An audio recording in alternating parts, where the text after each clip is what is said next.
Coach, thank you for being here. We appreciate you being in Memphis. I hope we have a great time for the 56th annual AutoZone Liberty Bowl. What we'll do is the format's simple. Just, we'll have you make a comment, and then we'll open up for questions and try to get you out of here and on your way. Okay. So, Coach Gibson, thank you. Yep, sounds good. All right, first of all, just want to obviously thank the Liberty Bowl, the committee, the city of Memphis. It's been a great 2 days so far. Great hotel, great practice facility, and I know our kids are really excited about being here. Secondly, just want to talk about our defense, where we've came in a year's time.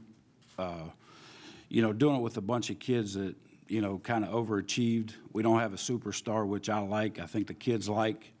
We play together, play aggressive, and, it's paid off. We've really improved on third down defense. I think we finished 10th in the regular season right now, going into the game, and 15th in the country in 3 and out. So those are probably the 2 biggest jumps we've had in a year's time, but really proud of how hard the kids have played all year long and just keep fighting. So, again, they're excited to play, excited to be back in a bowl game, and, especially the Liberty Bowl 50 years ago, from the kickoff, West Virginia team played in New Jersey, and I know they're honoring some guys. They told us that when we got in, so we're excited to see those guys and represent them. All right, I'll open up for questions now. Questions? In a game like this where you're expecting, you're used to it now, Big 12, and obviously they do the same things. From a defensive standpoint, what do you emphasize to kids when you know points are going to come up, points are going to get scored? Yeah, what the biggest thing, in the league that we play in, like you mentioned, the Big 12, it's a wide-open league. Offenses are good. They spread you out. They put you in position, a lot of open space, one-on-one tackling. And we're going to give up plays. We're going to give up yards. But, what we have to do is just keep battling and try to eliminate the big play. And that's what, when we've lost games this year, it was because of that. So what we need to do is limit, the big play, and make sure we tackle well. And that's a scary thing about a bowl game, is you have a month off and you try to do enough tackling and good on good in practice, but it always shows up in bowls at some point in the game. So it's going to be very crucial for us to tackle well. When was your last live tackling? Well, with our starters, good on good, ones on ones, the last one was Iowa State. I mean, we try to do a lot of drill work. It's hard to put your guys in a live situation so much. Just you don't want to get them hurt. You get them through 12 games healthy, and going into the bowl game, you want to try to keep them healthy. So, you struggle with that. You try to stay on your feet, and tackle the right way and get a lot of good popping, but taking guys to the ground, it's been since the Iowa State game. Is your scout of Texas A&M normal, or have you leaned more on Dana because of his affiliation with Jake? How do you think he'll handle this? How do you think he'll handle that? Yeah, before we left in Morgantown, we practiced. We did a lot of good on good, one offense against one defense, just trying to get the look, and it really helped us. It doesn't help our offense as much because of different styles of defense that we both play, but offensively, very similar. Jake was brought up under Dana's system and, with Coach Sumlin, so both offenses are, very similar. So it was really good work for us, and we got some good looks from them, and we did a lot of that in Morgantown. Since we've been to Memphis, we've been going scout teams just so each side could get the look that they need. Tony, when you first came back to WVU, they were reviewing some tape with some of the players that were coming back. Do you remember what your initial impression was of Nick, and how far has he come just in the time that you've worked with him? Yeah, Nick has been, and I've known Nick for a long time, being at Bethel Park and recruiting that area. And my son actually went to high school when I was a coach at Pitt for a year at Bethel Park. So, very familiar with the kid, knew a lot about him. We watched film of him in high school, didn't know what he was going to project out to be. He was a safety and a tailback.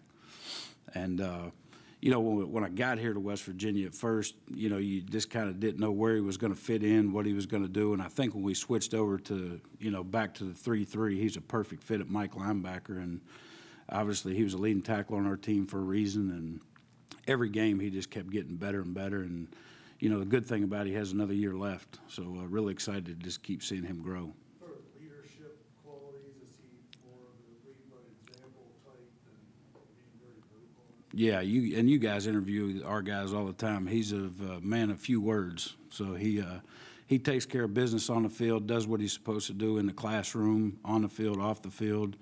You know, he's just a great kid. You know, and he's just a leader.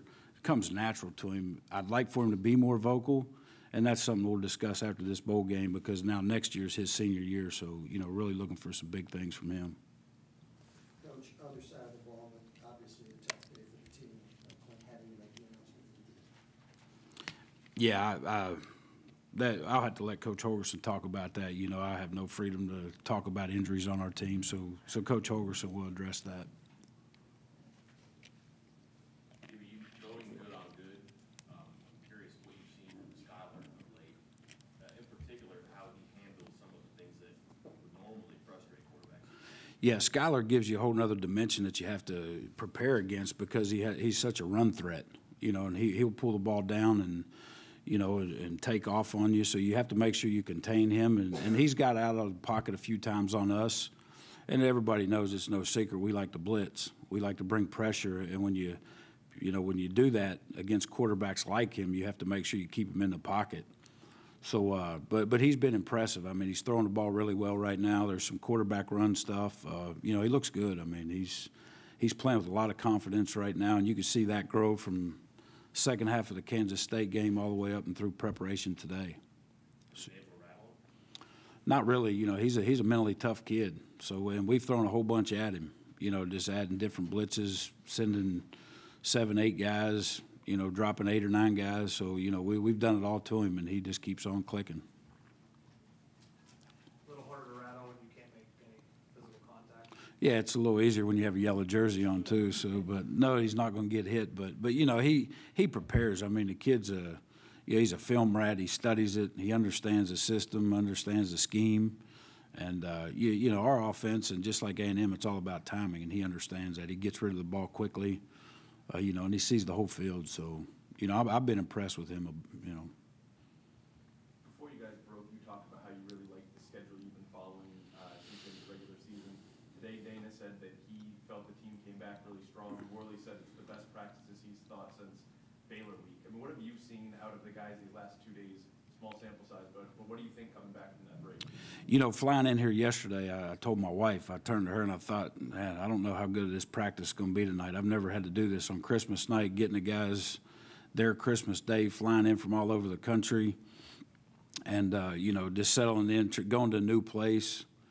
And I tell you what, our practice last night was unbelievable on both sides of the ball. I mean, we were game speed, flying around.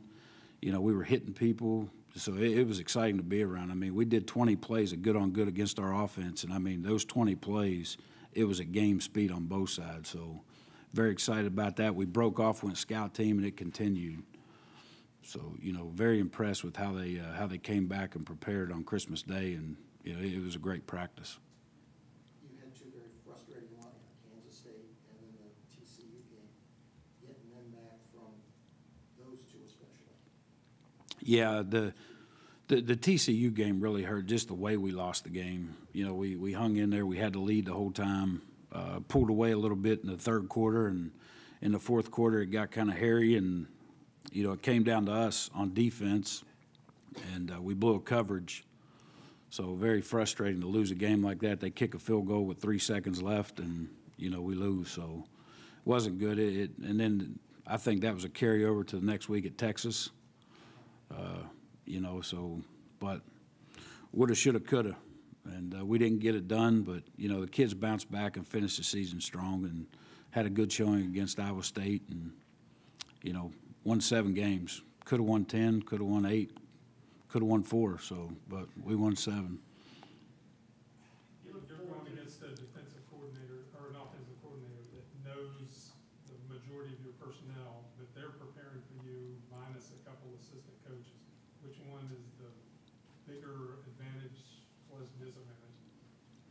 Well, you know, anytime there's turnover in coaching staffs, obviously it's going to, you know, and it's not like they've had a week to prepare, you know, so I'm sure that those guys that are stepping in doing it, I mean, they've got the right people in place. They got a great offensive coordinator, great head coach.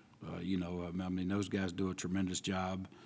And when you're this far along in the season, those kids have been coached for 16, 17, 18 weeks preparing. So, you know, I'm sure all their focus has been on us, you know, what we do, who they want to attack.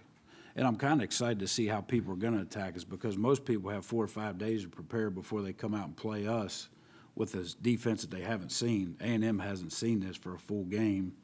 I'm kind of excited to see how they're going to attack us. You know, and Jake goes back, too, when he was at West Virginia, Castile was there, so he saw it every day in practice. So, you know, you know, it's going to be a chess match for the first half, see what happens, go in, make some adjustments at the half, and, you know, let's see how it all goes. But I'm kind of excited to see how they're going to attack us. Is this one of those situations where you could take a look at this film and that's something we could try? It could lead to benefits down the road. Or you looking at something as similar as, you know, both of these similar styles? Yeah, you know, that's what, obviously, going back and watching film after you play somebody and how they prepare and how they attack you, it gives you ideas, you know, on what to do and sometimes what not to do. But, you know, it's going to be a fun game. You know, there's a lot of relationships on both staffs. You know, I never got to work with Jake. I know he recruited some of our guys, and appreciate him for that, because he recruited Darryl Worley, Al Rashid, so he's brought some great guys to West Virginia, and excited about that. How would you break down A&M's offense, and that they had a quarterback change 4 games ago, and then they kind of finished the year on a down note, losing the last 2? Yeah, and you know, you could go back too. They had a kind of similar year of us, you know, ups and downs, and they probably should have won a couple of those games they lost at the end. I mean, they had opportunities. You know, the LSU, the non-call, I guess, to say on the offsides. I hope we get those referees, you know. But that was a game that could have went either way at the end. And, you know, but Kyle Allen, I'm very familiar with Kyle. I coached at Arizona, and Kyle was in my recruiting area. So I know him very well, know his high school coach very well. I recruited him for about a year and a half. Got to see him practice. He was down to 7-on-7 camps. So, you know, he's a competitive kid, throws the ball very well. And, you know, that's the unknown, too. I think they limited their package when they put him in, you know, against Louisiana Monroe.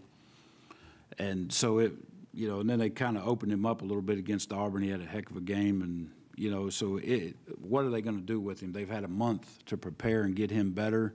So are they going to open the offense up a little more? Are they going to protect him a little more? You know, it's kind of the unknown for us.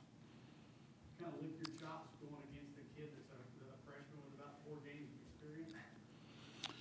Well, yeah, no. You know, he's just because I know him personally and understand what kind of program he comes from, understand his mindset, you know, he's a competitive kid. We're not going to rattle him. You know, we're going to have to get to him and hit him a few times and, you know, show him some different looks, and hopefully he'll throw us one. But, you know, that's the way we'll be able to get to him.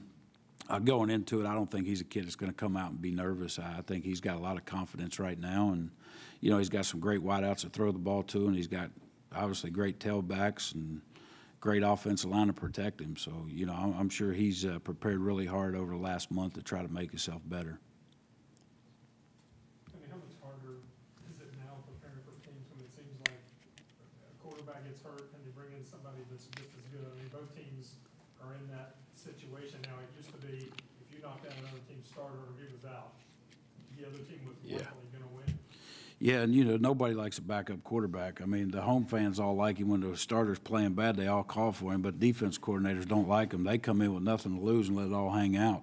So, you know, we'll just have to prepare and, you know, hopefully the game goes how we want it to go. But yeah, we don't want to start getting into that. You know, I don't know who they're going to bring in, what they're going to do, and, you know, what it does for them. So we've been preparing for Kyle, and, you know, if they throw Hill at us, then, you know, that's a curveball for us.